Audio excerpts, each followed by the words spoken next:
Next question is from Justin Joseph.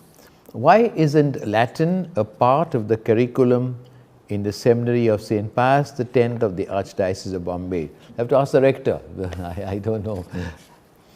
All priests should be trained with the Latin Mass or the extraordinary form of the Mass, as it is our heritage that priests can know both the forms of the Mass, can serve the Mass for a certain community or a private Mass.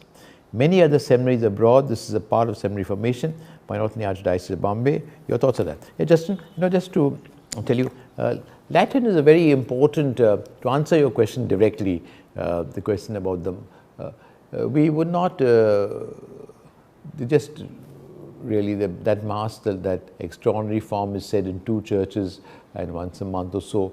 So we can't make all the priests of the whole diocese prepare themselves for that. No? So we will surely have somebody ready for that as long as the church allows it to be said. But I think your question is valid in the sense that Latin is a very important language and it's necessary for canon law. I think I would not be able to manage it unless I knew Latin to understand the niceties, because the original is in Latin.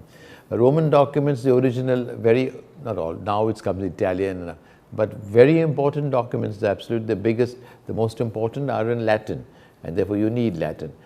Besides, if you want to do research, you have got to go. You go all the old, how the fathers of the church, they all wrote in Latin, so you can't really do research unless in certain subjects. It depends. Now, scripture, now so much is written in German, so you'd have to depend on the subject you're studying. So Latin should be taught really as an auxiliary, ancillary, to be able to do research in that sense. And I think I could ask with the rector, I think it's taught. I'll pass on your letter, but it's not obligatory. At the moment, we are, the Church in India and the Holy See, we are revising the syllabus at the moment, and I confess I don't know whether this is put as a law, but there's an advantage. What is essential, of course, is theology and philosophy. And in my time, I had an intensive course of Latin. That time the books were in Latin. Now books are in English. When I did my specialization in jurisprudence in Rome, my lectures were all in Latin because that was the only common language.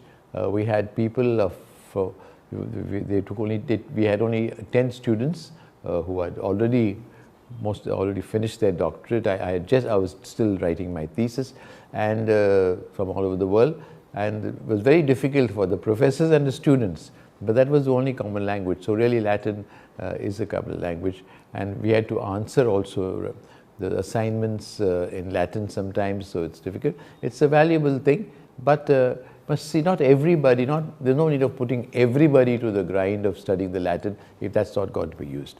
I want to, before I